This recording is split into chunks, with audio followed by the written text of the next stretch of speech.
Hi there, welcome to the Fierce Factor podcast. I'm your host, Kaylee Lindholm. And I think it's time for us women to shift the conversation in business and step into our feminine leadership to do the most iconic work the aesthetic industry has ever seen. Each week, I'll be bringing a powerful dose of strategy, sarcasm, solutions, and sass that will rev up your creativity and ignite your brilliance as you link arms with me along our shared path of personal and professional growth in 20 minutes or less. Let's go. Hello, leader. Welcome back to the Fierce Factor podcast. It's Kaylee here, and you are tuning in to episode number 242. As you know, I try to be as transparent and real with you here as I possibly can. And truth be told, much of what I share on this podcast is not only based on the realities of experiences of women I coach on a daily basis, but also truths I happen to experience as a female entrepreneur and leader of a rapidly growing company and team. If you've read my ebook, The Diary of a Female Entrepreneur, you have had a front row seat into my brain and you know what I'm talking about. And it's interesting when I look back at the early days of starting my consulting business, I kind of laugh now at how much I thought I knew, but how much confidence I used to have in my knowledge and my expertise and my value. And don't get me wrong, I still believe tremendously in myself, but in a much more humbled way, because entrepreneurship has taught me more about myself than I ever imagined possible. Beginning with the fact that I am not a naturally skilled communicator. I've had to learn the complexities of enrolling others into ideas, sometimes ones that haven't even been fully fleshed out yet, in a way that inspires them to buy in at all levels, to adopt those ideas as their own, and to architect a pathway for themselves to grow within the umbrella of that overarching vision. I've had to learn how to reverse engineer big goals into practical and actionable activities and hold people accountable to achieving them, which has required me to have very difficult and uncomfortable conversations. And yeah, that's pushed me out of my comfort zone. And I failed more times than I can count on my two hands at building and growing my team. And I've pushed myself to levels of physical exhaustion and emotional discomfort, sometimes all in one day, in ways others might not ever even attempt in their lifetime. I'm sure you can relate. For all that I am proud, I am also quite grounded because I've learned how utterly human I am. The interesting thing about the humanness of someone like me, and I surmise someone like you, who is pushing yourself to expand in unexplainable ways, when I really stop and get quiet and think about the road of leadership, what's on the underbelly of that, it's actually quite lonely. Being a leader is universally lonely. I mean, I even was thinking about this and remembering as far back to a day in high school when I was a freshman trying out for the varsity soccer team. And the coach divided us players into groups to do races across the 50-yard line of the field. And I remember we were all lined up and he blew the whistle. And I, of course, was in the front of the line and took off sprinting, starting my team in first place. And I came back and it was like a relay. I slapped the hand of my partner and she exploded off the line and we were getting noticed. And then as she went to go pass our next team member, she slapped her hand. And instead of rocketing off the sideline, she, a starting upperclassman who had really nothing to prove, just jogged more like a trot, like a very gloating, look at me trot, almost as if to gloat that she had already made it. So she didn't have to try. There she was trotting along. And I turned around and instinctively just screamed, "Pick it up." And you know what came out of me? I was telling my son Cooper about the story. He was like, "What? You actually said that?" Yeah. And let me tell you, it was as if I had called the queen ugly. She stopped and looked at me, stared me up and down, and telepathically collected eye rolls from every other senior on the team. And I bit my tongue so fast. Suddenly realized that I had not earned the right to speak up to her like that. I left that day feeling so defeated. Obviously, it stung so deeply that I still vividly remember this, and I'm sharing it with you today. But I remember sauntering home through the front door and sharing the play-by-play with my mom and her telling me, "Kaylee, leaders lead no matter who is following."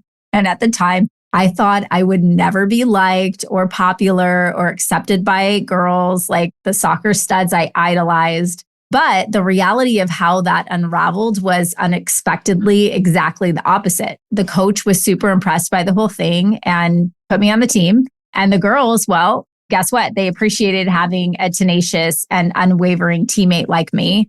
And my reputation was restored. It's so interesting how often I flash back to my childhood as I relive similar feedback loops as a grown woman navigating the complex journey of entrepreneurship. I can't help but wonder if those experiences, like the one at the soccer field, were only tests to strengthen my resilience to lead in this bigger arena now. I felt compelled to share this story and some of my recent thoughts around entrepreneurship with you in today's episode I'm calling Leadership Loneliness, because I don't think this type of loneliness is uniquely reserved for entrepreneurs either. It's a feeling that transcends job titles, genders, ethnicities, and ages. In fact, I met with our practice manager mentorship group last week and experienced the generous vulnerability of them sharing how lonely it can be to manage a team. And man, I can feel that, particularly for the high growth leaders we work with. We're talking about women who may have started as the first or second employee for a provider. They were their catch-all business generalist, the machine behind the scenes, and then became the confidant in the company as the business grew. And the one who was the big sister to all the other employees and the one who continued to evolve and push herself to grow into a boss lady role in her company. And at some inflection point, she's suddenly required to no longer be the friend of the team members, but instead to become their leader, which requires making decisions to protect the business, regardless of how excited the team is about them. And sometimes it can feel for a growing manager like they aren't part of the pack anymore. It's the realities of growing a business, and also what's been so rewarding to watch as our managers go through their own personal growth evolution. I'm just really proud of them. I'm not going to lie. If you really think about it, you could realize how truly unglamorous leadership is.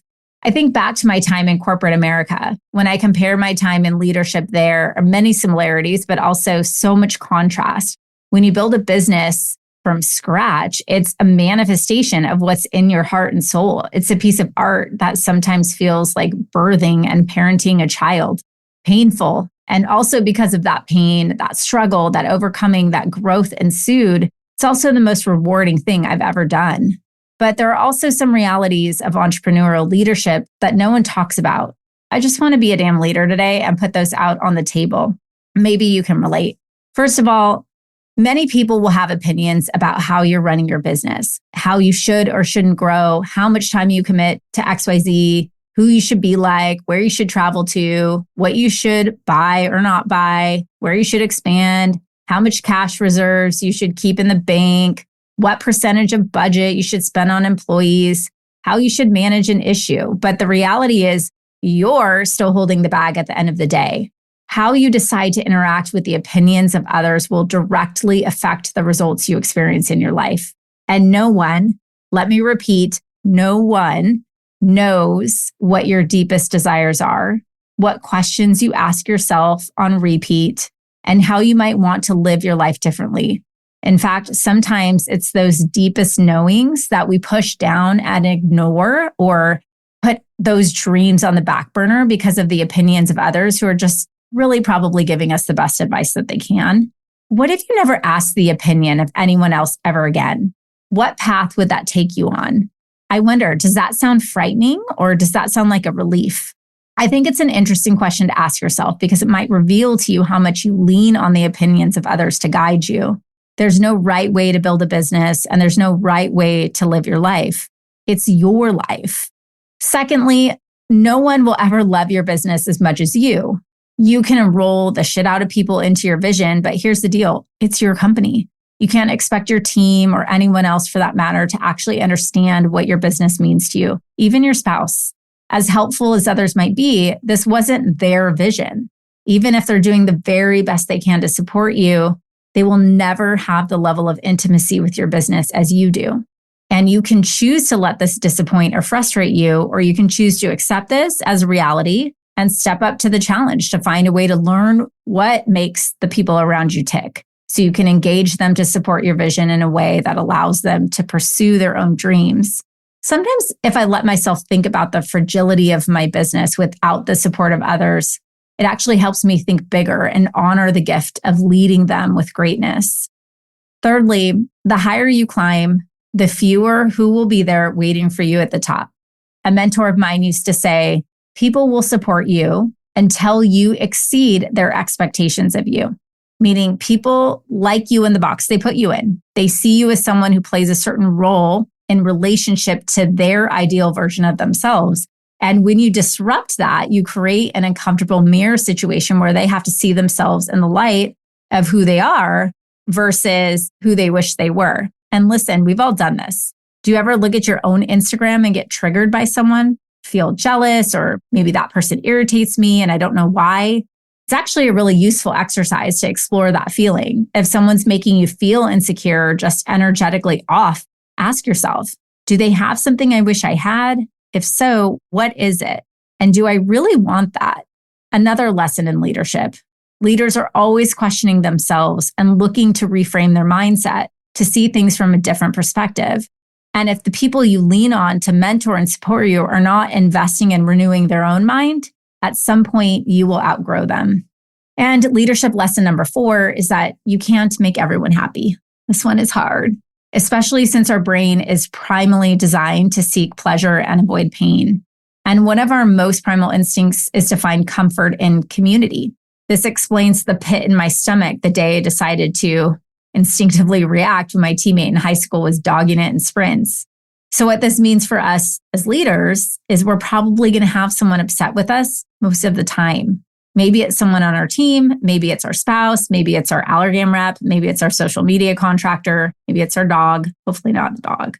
And the beautiful thing about that is it's okay. Our job isn't to make everyone happy. It's to build an infrastructure of boundaries to protect the beauty of what we are building to serve our customers, our team, and the people we love at the highest level. The next lesson is leaders move in silence. I see even my own competitors all the time, and I really use that term competition loosely, but others who try to copy or mimic our business, they're making big moves and big announcements about rebrands and websites and programs. But guess what? I'm silently and strategically analyzing data, talking to the market, making predictions, and privately making baller chess moves to improve my internal client experience, which no one can see. So of course, I have moments of FOMO. And when you build your business this way, it's lonely. At the end of the day, this goes back to being so committed to clarity around your life goals that you know internally you are making critical decisions in alignment with your values and prioritizing the things that matter, both with your money and also your time and attention. I believe that one of the greatest mindset principles of high-performing, resilient leaders is to have the willingness to do it alone, but the skill of leading in a way that inspires others to follow. And I think this level of courage ultimately will magnetize the right people around you. But it doesn't happen the other way around. You have to lead before someone else will be willing to follow. What I mean by that is it will always be lonely before it's not. Leaders have to make the decision even when there's no right answer. I remember having a high stakes conversation with many business owners seeking my advice during the 2020 pandemic. Conversations like, do I continue to pay my team members or furlough them? And this was certainly a situation I didn't envy. Fortunately for me, I have a virtual company. We could continue to serve clients at the highest level. But for brick and mortar medical practices, these were complicated decisions. What's right for the business? Can we afford this? What will happen if we do or don't? What if we do and drain our resources? What if we don't and we lose our team? Ultimately, these kinds of high-level decisions have to be made even in the face of total, complete uncertainty. This is also why you might notice your team members coming to you for answers and approvals on a million different decisions. They haven't quite developed this muscle because on the other side of every critical decision is someone who has to take accountability for it. The next leadership lesson is that true leaders fail publicly.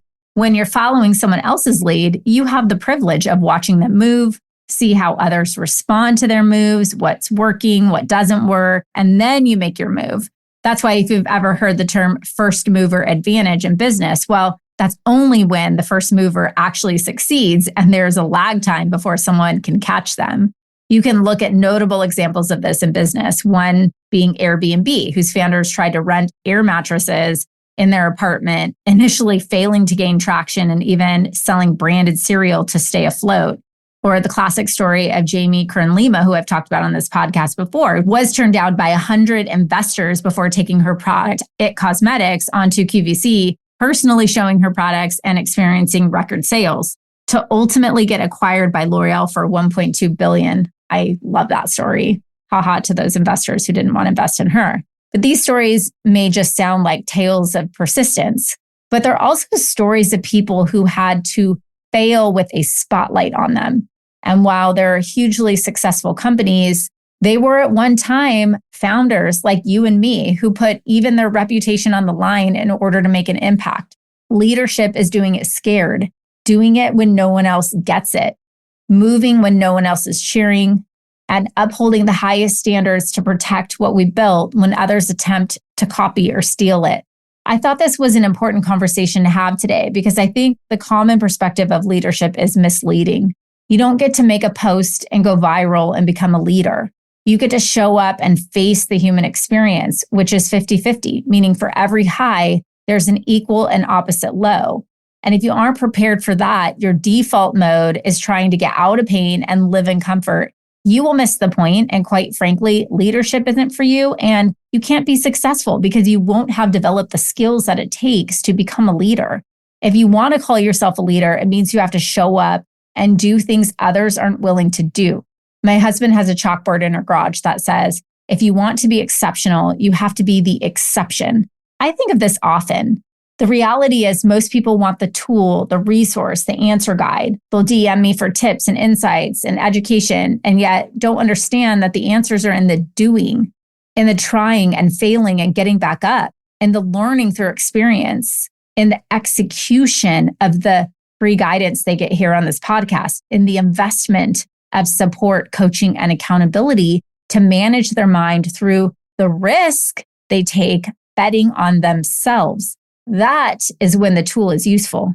If I give you a perfect compensation plan and KPIs for an employee, are you going to show up and set the vision for your company? Are you going to hire and fire to your core values?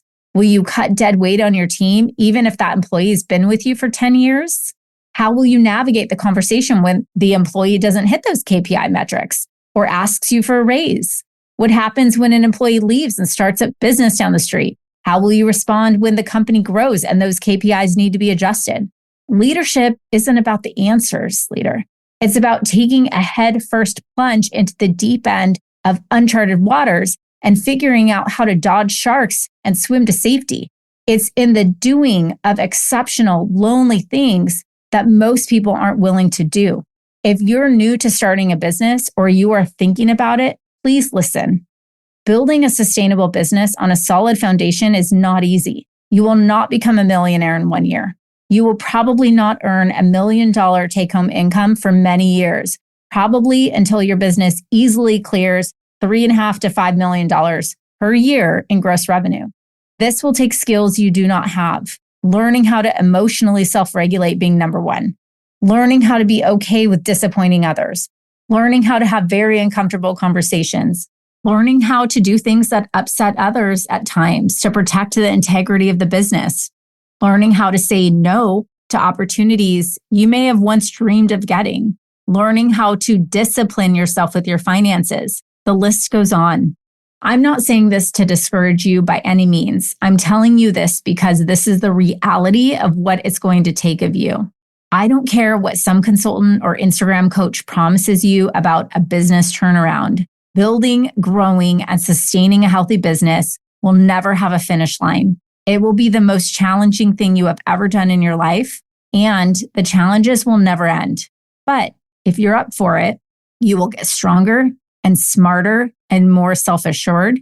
You will experience rewards that you can't even imagine. And you will evolve into the kind of person you only dreamed of becoming. A person who magnetizes others, and through that, magnifies impact in the world.